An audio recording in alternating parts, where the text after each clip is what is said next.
Hi hello welcome back to Sneha Jagattu with rebel girl YouTube channel.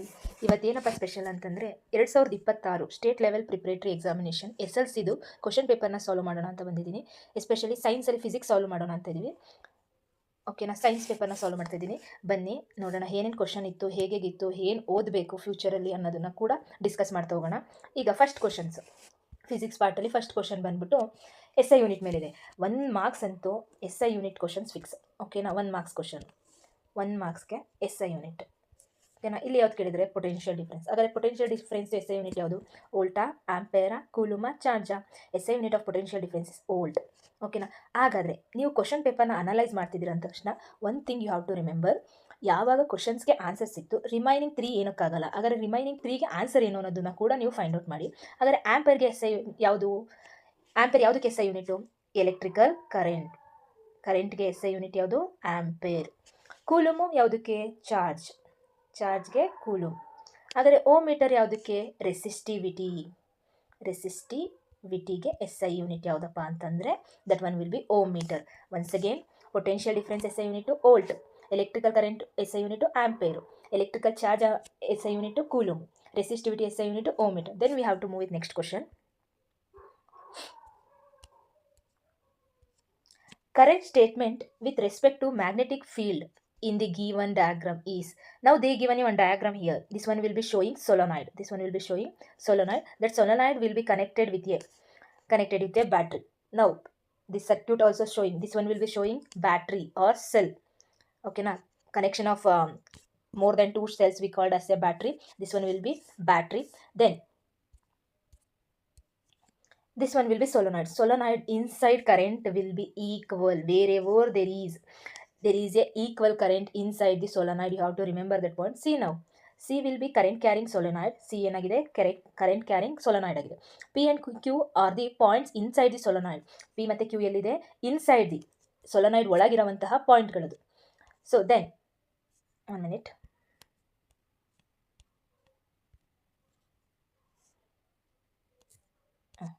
Now P and Q are the inside the point of the solenoid, and R point will be outside the solenoid. This point will be outside the solenoid. Now you have to check out the what are the options for the magnetic field lines.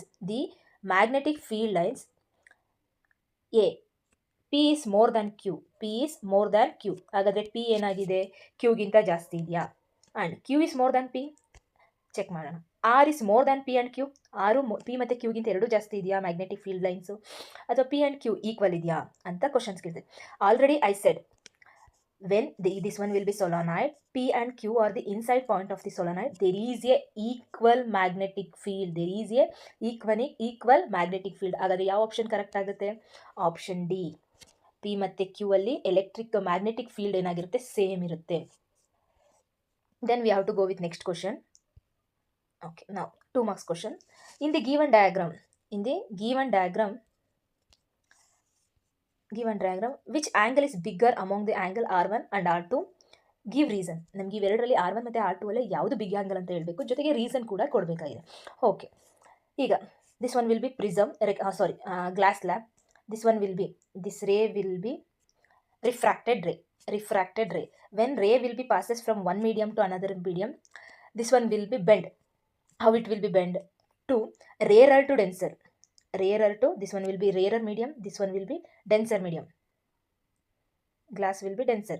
Okay, now when refracted ray bend towards, when comes to the rarer to denser, that ray will be bent towards the normal. This one will be normal.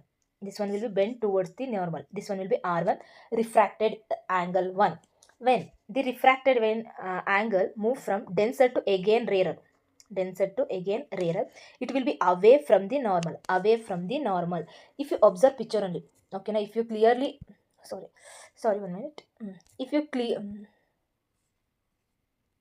you clearly observe this picture, you can say without any definition, without any concept, you can say which angle will be more, means you can say R2 is greater than R1. ನೋಡಿದ ತಕ್ಷಣ ಗೊತ್ತಾಗ್ತದೆ R1 ಗಿಂತ R2 ದೊಡ್ಡದಿದೆ. Why reason? This one will be, already I said, glass will be denser medium, air will be rarer medium.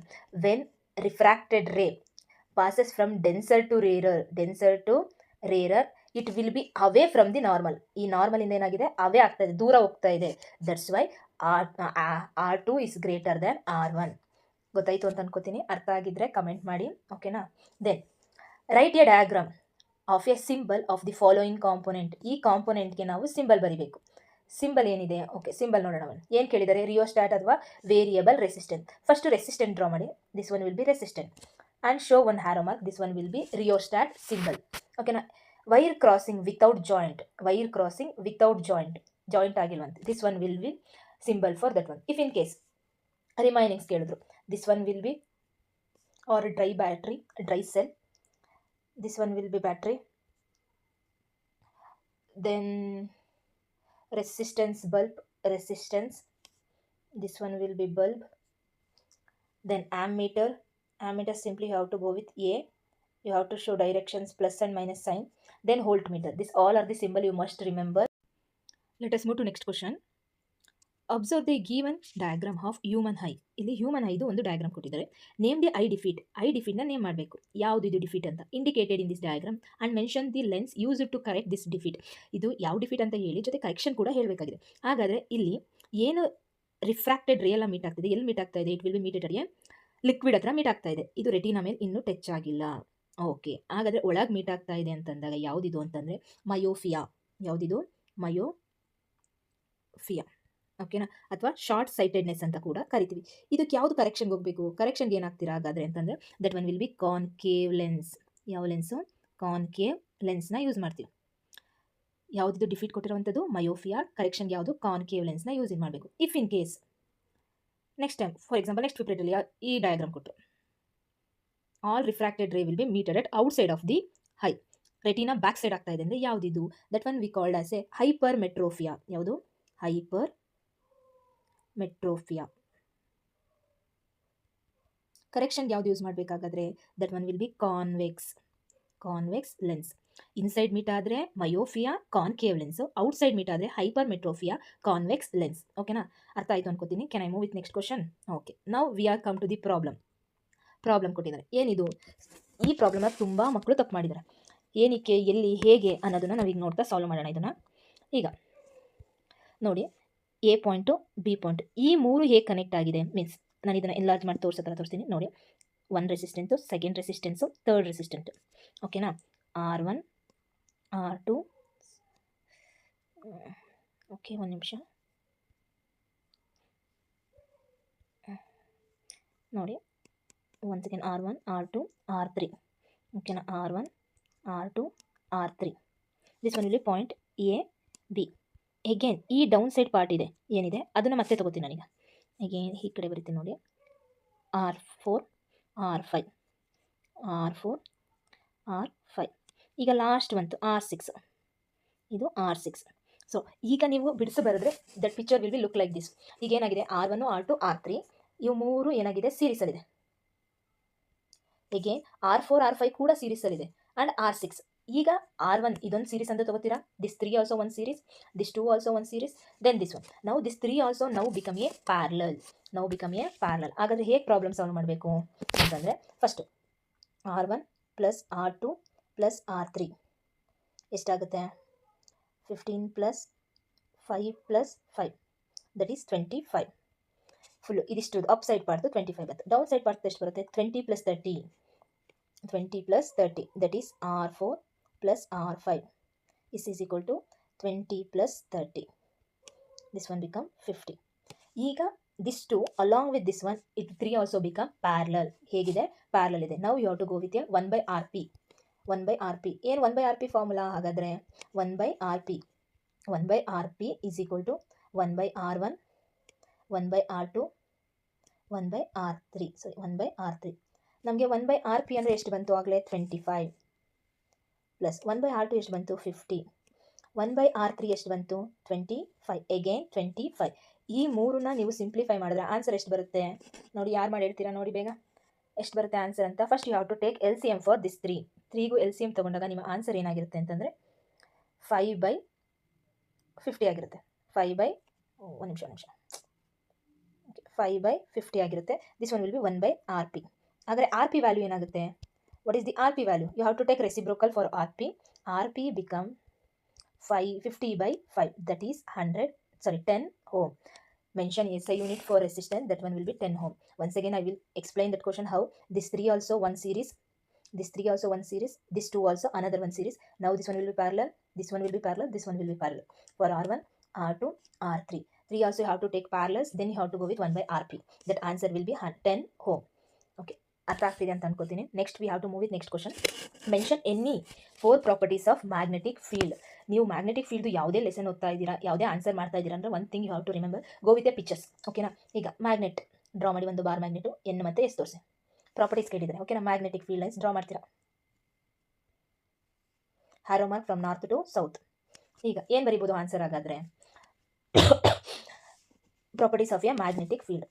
All any magnetic field lines are emerge from north pole to south pole. Any magnetic field lines emerge from north to south. Inside the magnet, south to north. Inside the magnet, south to north. And always this one will be closed loop or circular loop. Magnetic field lines ಹೇಗಿರುತ್ತೆ? Circular loop ಆಗಿರುತ್ತೆ. Then this loop will be never intersect. ಈ loop ಯಾವಾಗಲೂ intersect ಆಗಲ್ಲ, ಈ ರೀತಿ ಬರಲ್ಲ. ಅರ್ಥ ಆಗ್ತಿದೆ? ಹೀಗೆ ನಾನು ಡ್ರಾ ಮಾಡ್ತಾ ಇದ್ದೀನಿ, ಆ ರೀತಿ ಬರಲ್ಲ. It will be like this, never intersect. ನೀವು ಎಷ್ಟೇ ಡ್ರಾ ಮಾಡಿದ್ರು ಕೂಡ ಅದು ಇಂಟರ್ಸೆಕ್ಟ್ ಆಗಲ್ಲ. Then the magnetic field lines are very strong at pole. Magnetic field ಲೈನ್ಸ್ಗಳು ಏನಾಗಿದೆ, ತುಂಬ ಸ್ಟ್ರಾಂಗ್ ಆಗಿರುತ್ತೆ. ಎಲ್ಲಿ ಅಂದರೆ ಪೋಲ್ಸ್ ಹತ್ರ ತುಂಬ ಸ್ಟ್ರಾಂಗ್ ಆಗಿರುತ್ತೆ. ಹಾಗಾದ್ರೆ ಏನೇನು ಪಾಯಿಂಟ್ ಅಂತ ಹೇಳ್ಬೋದು? First, magnetic field lines are emerge from north to south. Second point, magnetic field lines are never intersect. Magnetic field lines are circular loop that never intersect. And inside the magnet, magnetic field lines are emerge from south to north. These 4 points are enough. Okay, next point agade. Next question we can move. R question. Okay na, R question nodana ಈಗ. What precautions, they are asking here, precautions, measures have to be taken to avoid overload in a domestic circuit. ನಿಮಗೆ ಇಲ್ಲಿ domestic circuit overload ಆದರೂ ಕೇಳ್ಬೋದು, ಇಲ್ಲ short circuit ಆದರೂ ಕೇಳ್ಬೋದು. ಇವೆರಡರಂತೂ ಒಂದು question fix ಅಂತಾನೆ ತಲೆಯೊಳಗೆ ಇಟ್ಕೊಳ್ಳಿ. ಓಕೆನಾ? ಈಗ ಓವರ್ಲೋಡಿಂಗ್ ಪ್ರಿಕಾಷನ್ಸ್ ಏನೇನು ತಗೋಬೇಕು? ನಾವೇನು ಮಾಡ್ತಾ ಇದ್ದೀವಿ, ಒಂದೇ ಒಂದು ಸಾಕೆಟ್ ಇದೆ, ಏನು ಬೇಕು ಎಲ್ಲ ಅಪ್ಲೈನ್ಸಸ್ನು ಇಲ್ಲಿ ಪ್ಲಗ್ ಮಾಡ್ತಾ ಇದ್ವಿ. ಇಲ್ಲೊಂದು you have to avoid like that situations. ಓಕೆನಾ?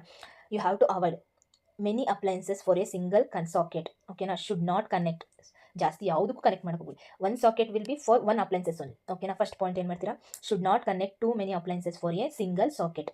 Next point, you have to introduce ಫ್ಯೂಸ್ನ ಯೂಸ್ ಮಾಡಲೇಬೇಕು ಫಾರ್ ಅವಾಯ್ಡ್ ಓವರ್ಲೋಡ್ಗೋಸ್ಕರ, ಅವಾಯ್ಡ್ ಮಾಡೋಕ್ಕೆ. Then avoid direct connection between neutral wire and A live wire ಮತ್ತು ನ್ಯೂಟ್ರಲ್ ವೈರು. ಓಕೆನಾ? ಕನೆಕ್ಷನ್ ಆಗದೆ ಇರೋ ಥರ ನೋಡ್ಕೊಳ್ಳೋದೆ ನಮ್ಮದು ಫಸ್ಟ್ ವರ್ಕ್. ಓಕೆನಾ? ಓವರ್ಲೋಡ್ ಅಂತ ನಾವು ಡೆಫಿನೇಷನ್ ಕೊಡೋದೆ connection of a live wire and a neutral wire, direct contact. This one we called as a overloading. So live wire neutral wire connection ಆಗೋಂಥದ್ದನ್ನು ಅವಾಯ್ಡ್ ಮಾಡಬೇಕು. Then one more point, we have to use good wire, means good insulation ವೈರ್ನ use ಮಾಡಬೇಕು. Insulation wire, we have to use insulation ವೈರ್ನ use ಮಾಡಬೇಕು. ಹಾಗಾದರೆ first point ಏನಂತ ಹೇಳ್ತೀರಾ? You should avoid a many appliances for a single ಸಾಕೆಟ್ಗೆ use ಮಾಡುವಂಥದ್ದು avoid ಮಾಡಬೇಕು. You have to introduce fuse and avoid a direct contact between live wire and a neutral wire and use insulation wire. ಓಕೆನಾ? This 4 are the precautions. Next we can go with next question. This one will be activity. Okay na, activity, how that magnetic field lines are generate. Okay na, hege, for example hegirutte, you have to take, I will explain. In your textbook they given complete activity. This one will be bar magnet. Wait,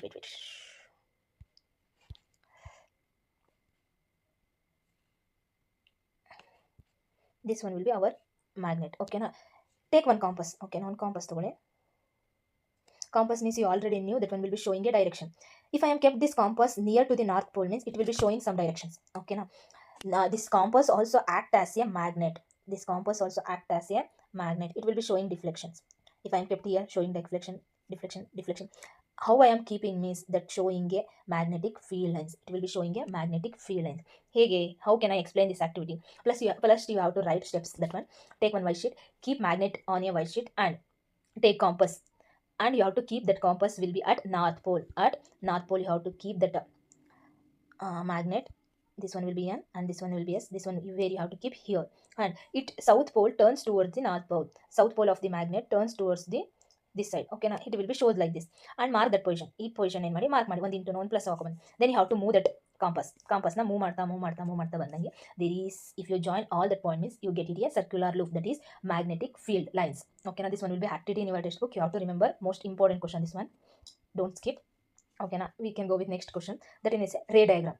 Ray diagram will be merged from light chapter, one question will be fixed for 3 marks. Don't forget. Easy thing you can remember. Here I given that picture. They given a question for a convex lens. Convex lens means reflecting surface will be, that one will be outside, I mean outwards. Okay, now they are saying here we have to keep object will be 2f1 to 2f1 okay, now here I kept object, it will be meet at a backside of 2f2. Okay, now backside of 2f2, here that image will be image size will be more. Okay, now image size will be more, and that will be nature will be real and inverted. Real and inverted, this one will be answer for that question. Okay, now can we go with next question? Okay, next we have to move with the 10th question. We have to explain here phenomena of formation of the rainbow in the atmosphere. Explain the rainbow. How rainbow will be forming? ಹೇಗೆ rainbow form ಆಗುತ್ತೆ ಅಂತ ಕೇಳ್ತಾ ಇದ್ದಾರೆ. Rainbow ಹೇಗೆ form ಆಗುತ್ತೆ? ನಾವು this one will be water droplets. You have to assume this one will be water drops. Okay, na when rain will be coming, this water drops will be work as a prism. ಹೇಗೆ work ಆಗುತ್ತೆ? Prism ತರ work ಆಗುತ್ತೆ. Prism ಕೆಲಸ ಏನು? White light ಇದ್ರ ಮೇಲೆ ಬೀಳ್ತಾ ಇದೆ ಅಂತಂದ್ರೆ ಡಿಸ್ಪರ್ಷನ್ ಮಾಡಿ it will B divided is components of the colour ತರ ಇದು ಮಾಡುತ್ತೆ.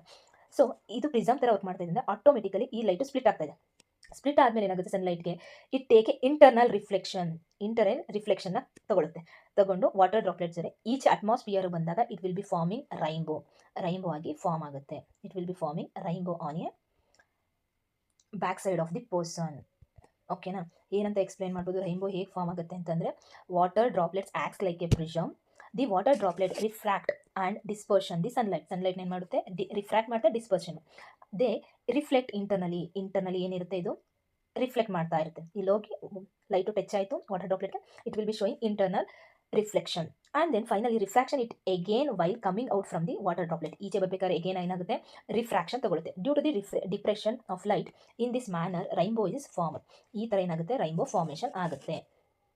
Then we have to go with next question. Explain Newton's experiment that shows the recombination of spectrum of the white light. ರಿಕಾಂಬಿನೇಷನ್ನ ಕೇಳ್ತಾ ಇದೆ. ಏನು? For example first ಏನು ಮಾಡ್ತಾರೆ, ನಮಗೆ ಪ್ರಿಸಮ್ ಅಂದರೆ ಗೊತ್ತು. ಇಲ್ಲಿ ಲೈಟ್ ಪಾಸ್ ಆಗ್ತಾ ಇದೆ ಅಂದರೆ ಪ್ರಿಸಮಿಂದ ಈ ಕಾಂಪೊನೆಂಟ್ ಲೈಟ್ ಆಗಿ ಸ್ಪ್ಲಿಟ್ ಮಾಡುತ್ತೆ ಪ್ರಿಸಮ್. ಓಕೆನಾ, ಈಗ ನನಗೆ 7 ಕಲರ್ಸ್ ಏನು ವಿಬ್ಗ ಯಾರಿದೆ ಫಾರ್ಮ್ ಆಗುತ್ತೆ. ಇದು ಆ್ಯಕ್ಚುಲ್ ಎಕ್ಸ್ಪೆರಿಮೆಂಟ್. ಏನು ಮಾಡ್ತಾರೆ ನ್ಯೂಟನ್ನು ಅದ್ರ ಜೊತೆಗೆ ಅಂತಂದರೆ 1 more ಪ್ರಿಸಮ್ನ ಇಡ್ತಾರೆ. ಓಕೆನಾ, ಆ ಪ್ರಿಸಮ್ ಹೇಗಿರ್ತಾರೆ ಅಂದರೆ ಇನ್ವರ್ಟೆಡ್ ಆಗಿರ್ತಾರೆ. ಈಗ ವೈಟ್ ಲೈಟ್ ಇಲ್ಲಿ ಬೀಳ್ತು, ಇಟ್ ಟೇಕ್ ಡಿಸ್ಪರ್ಷನ್, ಸ್ಪ್ಲಿಟ್ ಆಯಿತು. ಸ್ಪ್ಲಿಟ್ ಆಗಿದ್ದು again it will be falling on a prism. This one will be take as a white colour light. ಏನಾಗುತ್ತೆ, ವೈಟ್ ಕಲರ್ ಲೈಟ್ ಆಗಿ ಈಚೆ ಬರುತ್ತೆ. First white colour light prism ಬೀಳುತ್ತೆ, it's component ಆಗಿ divide ಆಯಿತು. Component ಆಗಿ divide ಆಗಿದ್ದು again inverted prism ಮೇಲೆ ಬಿದ್ದ ಮೇಲೆ again it's comes to as a white light. ಇದು ನ್ಯೂಟನ್ದು experiment, recombination of a spectrum experiment. ಓಕೆನಾ, next we can go with our next question. What is magnification? Magnification ಅಂದ್ರೆ ಏನು? M is equal to HI/HO. It is the ratio of a height of the image and height of the object. Height of the image or height of the object. Height also or size also. Okay, now this one will be magnification. If magnification of the image produced by the lens +2 ಎಷ್ಟಾಗ್ತಾ ಇದೆ, +2 ಆಗ್ತಾ ಇದೆ ಅಂತ, ಹಾಗಾದರೆ mention the what type of the lens. ಯಾವ type of lens ಇದು? That is positive ಬರ್ತಾ ಇದೆ ಅಂದ ತಕ್ಷಣ ಕಾನ್ವೆಕ್ಸ್ ಲೆನ್ಸ್ ಆಗಿರುತ್ತೆ. Magnification the ratio of the height of image and height of object which lens showing magnification +2 means that one will be convex lens. Next we can go with B question. The refractive index of the medium A is less than that medium B. Medium A ಗಿಂತ medium B refractive index less ಇದೆ. Which of this medium optically denser? ಯಾವುದು optically denser? In which of this medium speed of light is more? ಯಾವುದು optically denser ಅಂತಂದ್ರೆ that one will be medium B will be optically denser. And the medium A speed of light is more. medium A ದು speed of light ಜಾಸ್ತಿ ಇರುತ್ತೆ. ಓಕೆನಾ, this one will B answer for this question. Next question. What is the centre of curvature of A spherical mirror? Right any 2 uses of A concave mirror. Spherical mirror ಅಂದ್ರೇನು? Spherical mirror ಅಂದರೆ circle. ಓಕೆನಾ, ಹಾಗಾದ್ರೆ centre of curvature ಅಂದ್ರೇನು? ಅದರಲ್ಲಿ centre of curvature first ನಾವು ಒಂದು ಮಿರರ್ನ draw ಮಾಡ್ಕೊಳ್ಳೋಣ. That mirror, ಆ ಮಿರರ್ನ ಡ್ರಾ ಮಾಡಿ ಆಮೇಲಿಂದ ಹೇಳ್ತಾ ಹೋಗೋಣ. This one will B mirror. That mirror will be convex mirror. ಈಗ ಇದನ್ನು ಏನಂತ ಕರಿತೀವಿ, ಈ ಪಾಯಿಂಟ್ನ ಓಕೆನಾ ಮಾರ್ಕ್ ಮಾಡ್ತಾ ಇದ್ದೀವಿ pole. That is indicated by P. Okay, P in the indicator. This point we call as a focus. This one we call as a center of curvature C. Center of curvature ಏನು ಹೇಳ್ತಾ ಇದೆ? center of curvature, that name only saying the center of the sphere ಅಷ್ಟೇ. center of the sphere from the mirror ಅಷ್ಟು ಬರೆದ್ರು ಸಾಕು. This one will be center of the mirror of a sphere. That one we call as a center of curvature. ಓಕೆನಾ. ನೇಮೇ answer ಹೇಳ್ತಾ ಇದ್ದೀನಿ, ಜಾಸ್ತಿ think ಮಾಡಿ ಬರೀ ಅಂಥದ್ದಿಲ್ಲ. You have to understand that name. ಓಕೆನಾ. Then they are asking one more question here only. Write 2 uses of concave mirror. Concave ಮಿರರ್ದು 2 ಯೂಸ್ಗಳನ್ನ ಕೇಳ್ತಾರೆ. ನಮಗೆ ಕಾನ್ಕೇವ್ ಮಿರರ್ ಅಂದ ತಕ್ಷಣ ಯಾವ ರೀತಿ ಇಮೇಜ್ ಸಿಗುತ್ತೆ ಅಂತಂದರೆ ಈಸಿಯಾಗಿ ನೀವು ನೆಕ್ಸ್ಟು ಯೂಸಸ್ನ ಹೇಳ್ಬೋದು. ಕಾನ್ಕೇವ್ ಮಿರರ್ ಅಂದ ತಕ್ಷಣ ನನಗೆ ಯಾವ ಥರ ಇಮೇಜ್ ಬರುತ್ತೆ ಅಂದರೆ ಎನ್ಲಾರ್ಜ್ಡ್ ಇಮೇಜ್. ಯಾವ ರೀತಿ ಇಮೇಜ್ ಬರುತ್ತೆ? ಎನ್ಲಾರ್ಜ್. ಸೊ ಎನ್ಲಾರ್ಜ್ ಇಮೇಜ್ ನನಗೆ ಎಲ್ಲೆಲ್ಲಿ ಬೇಕು ಹಾಗಾದರೆ? ಶೇವಿಂಗ್ ಮಿರರಲ್ಲಿ ಬೇಕು ನನಗೆ. ENT ಡಾಕ್ಟರ್ಸ್ ಯೂಸ್ ಮಾಡ್ತಾರೆ, ದೆನ್ ಡೆಂಟಿಸ್ಟ್ ಯೂಸ್ ಮಾಡ್ತಾರೆ, ದೆನ್ ಸೋಲಾರ್ ಫರ್ನೈಸರ್ಸ್ಗಳಲ್ಲಿ ಯೂಸ್ ಮಾಡ್ತೀವಿ. So many. ಓಕೆನಾ. ಡೆಂಟಿಸ್ಟ್ ಆಗಿರ್ಬೋದು, ENT ಡಾಕ್ಟರ್ಸ್ ಆಗಿರ್ಬೋದು, ಶೇವಿಂಗ್ ಮಿರರ್ಸ್ ಆಗಿರ್ಬೋದು, ಮೇಕಪ್ ಮಿರರ್ಸ್ ಆಗಿರ್ಬೋದು, ಟಾರ್ಚ್ಗಳಲ್ಲಿ. So we are using that one will be concave mirror. Concave mirror ಅಂತ ತಕ್ಷಣ ನಿಮ್ಮ ತಲೆಗೆ ಏನು ಬರಬೇಕು? That one will be enlarge image. Convex means that one will be diminished image. ಓಕೆನಾ. We can go with next the question. State law of reflection. Law of refraction. ಹಾಗಾದರೆ law of refraction ಯಾವುದು? 2 ಲಾ ಬರುತ್ತೆ. ಒಂದು ಲಾ ಏನದು? Incident ray, refracted ray and normal at the point of incidence all lie in the same plane. This one will be plane, you have to consider. This one will be incident ray. Okay na. This one will be normal and it will be refracted. Okay na. Refracted. This one will be incident ray. I will mention I. Refracted R. This one will be norm. This 3 also will be lie on a same plane. Same plane ಮೇಲೆ lie ಆಗಿರುತ್ತೆ. This one will be first law of refraction. And one more law, easy. Sin I by sin by sin R is equal to constant. Once again I will write that one. Okay. Sin I by sin R is equal to constant. This law is also called as the Slen's law. Okay na. Second law, this law we called as a Slen's law also. Okay na. This one will be ratio of a sign of incident and sign of refracted. That one will be constant. These 2 also laws of refraction. And then last question, 12th one, that is list the factor which resistance of a conductor depend. Okay na. Conductor depend. ಯಾವುದ್ರ ಮೇಲೆ depend ಆಗಿದೆ? First point, it will be length. ಯಾವ್ದ್ರ ಮೇಲೆ depend ಆಗಿದೆ? Length ಮೇಲೆ depend ಆಗಿದೆ. Second point, that one will be temperature ಮೇಲೆ depend ಆಗಿದೆ. Then area of a cross section ಮೇಲೆ ಡಿಪೆಂಡ್ ಆಗಿದೆ. Then nature of the